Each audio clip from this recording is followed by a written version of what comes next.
Hey, hey, hey.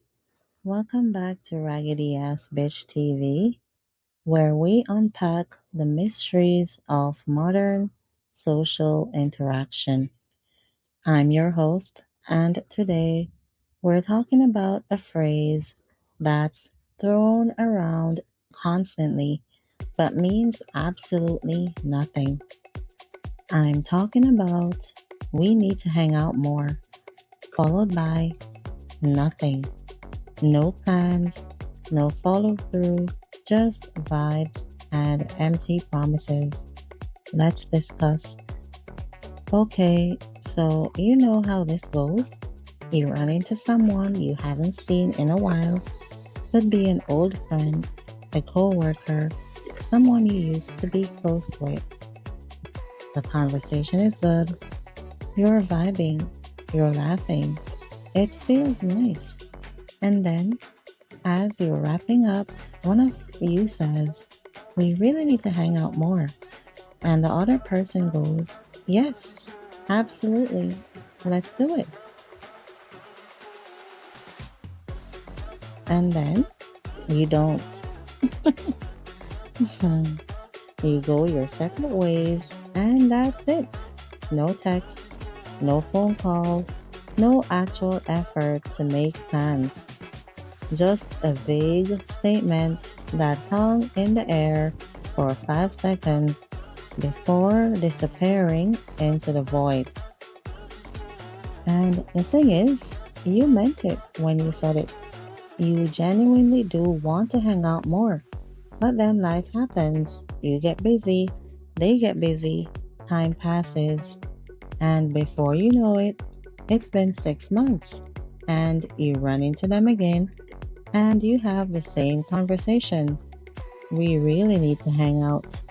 I know. Let's actually do it this time. They did not do it that time. And this cycle repeats over and over.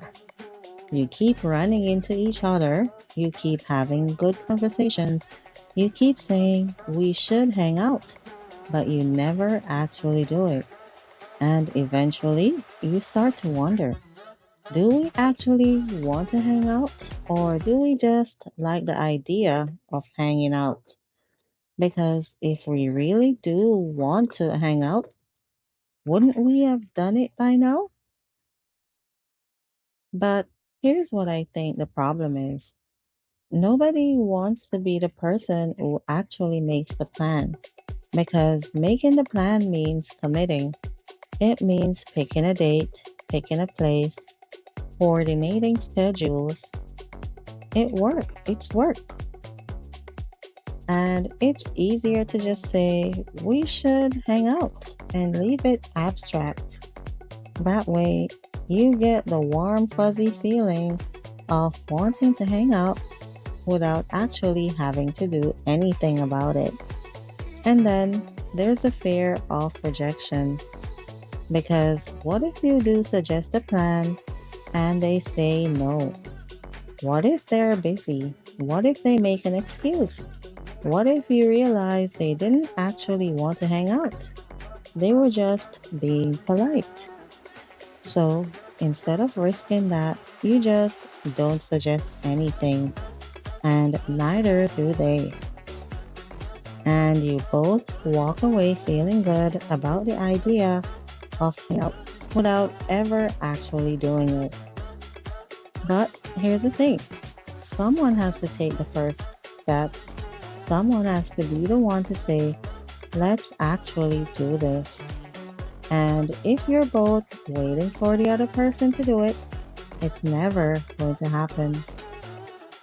But you know what's worse than making plans? When someone does try to make plans and the other person is weird about it. Like, you text them, "Hey, want to grab coffee next week?" And they respond, "Yeah, maybe. I'll let you know." And then they never let you know. Hmm. So now you're the one who suggested it, and they're the one who left it hanging. and you don't know if you should follow up or if that makes you seem desperate. So you just leave it and the cycle continues. Or worse, you suggest a specific date and time and they say they're busy, which is fine. People are busy. But then you say, okay, when are you free? And they say, I'm not sure. I'll check my schedule.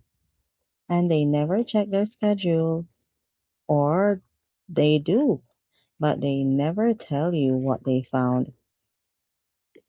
At that point, you have to read between the lines. They are not actually interested in hanging out. They're just being polite. And that's fine. That's their right. But I wish people would just say that instead of leaving you hanging. Let me break down the different types of people who say, let's hang out but never follow through. Type 1, the genuinely busy person. This person really does want to hang out. They're just overwhelmed with work, family, life stuff. They have good intentions but no bandwidth. These people will usually apologize and feel bad about it.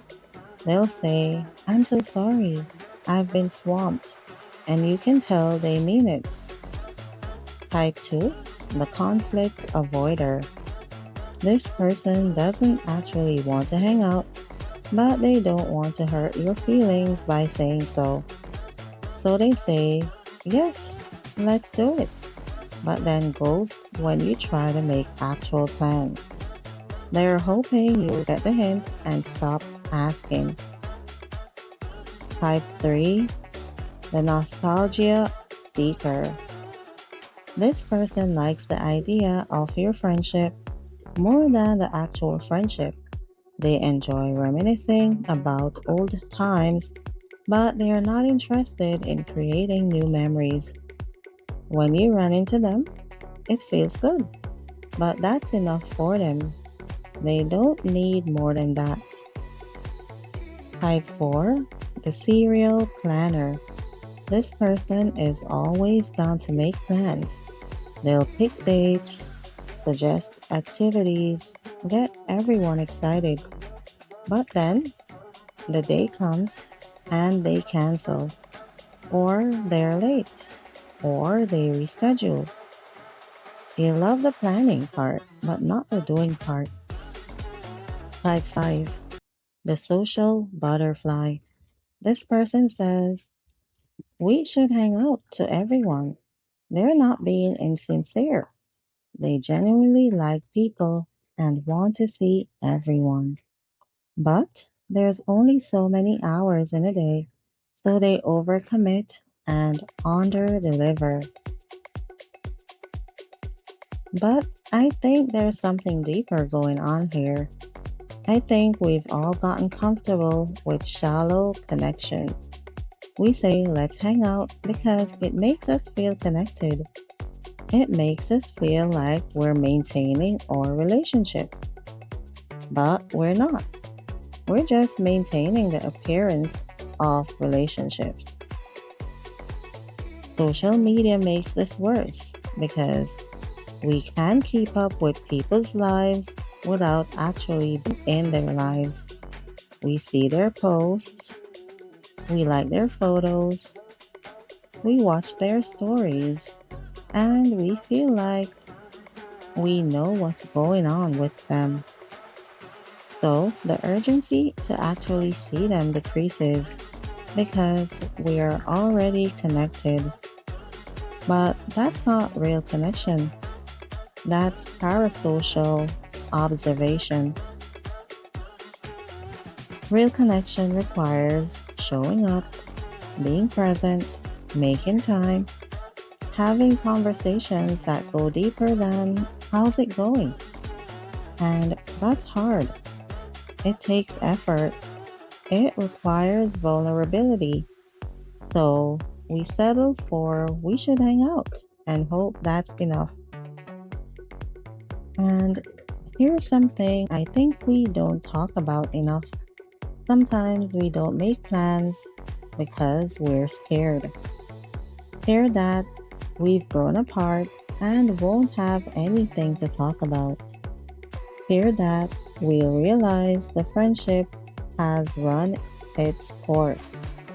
So we keep it vague, we keep it surface level, we preserve the memory of what the friendship was instead of risking finding out what it is now. And I get that. I really do. Change is scary. Growing apart from people you care about is painful, but avoiding it doesn't make it less real. It just means you are living in limbo. And sometimes people have grown apart. Sometimes friendships do run their course, and that's okay. But you won't know unless you actually try, unless you make the plan and show up and see what happens. And if it doesn't work out, at least you know, at least you tried. Here's the thing though, I think we all just need to be more honest. If you don't actually want to hang out, don't say you do. Just say, it was great seeing you, and leave it at that. Nobody's going to be offended by that. It's honest. It's kind. It doesn't create false expectations. And if you do want to hang out, then make the plan. Right there. In the moment.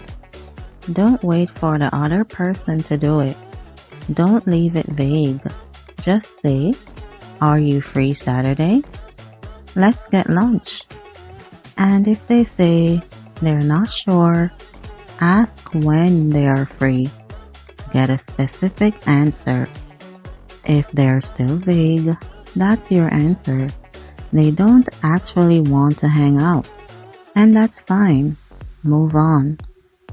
But if they say yes, if they give you a date, then follow through. Put it in your calendar. Make it happen. Don't be the person who suggests plans and then flakes. And if you're the person who's always waiting for others to reach out, always hoping someone will invite you, always feeling like you're not a priority, stop waiting. Reach out. Make the plan. Be the one who initiates. Yes, it's scary. Yes, there's a risk of rejection. But there's also the possibility of connection. And if people consistently don't make time for you, even when you reach out, that tells you something. It tells you they are not your people. And that's okay. It hurts, but it's valuable information. Because now you can stop investing energy in people who aren't investing back. Now you can find people who do make time for you, who do show up, who do value your presence. Here's a hard truth. We make time for what matters to us. If something is important, we find a way. We move things around, we make it work. So, if someone consistently doesn't make time for you, it's not because they are too busy. It's because you are not a priority. And that doesn't mean they are a bad person. It doesn't mean you are not valuable. It just means you're not a priority to them. And you deserve to be a priority. You deserve people who make time for you without you having to beg for it. So, here's what I want you to take away from this. If you want to hang out with someone, say so. Make the plan, be specific, follow through. And if someone wants to hang out with you, they'll do the same.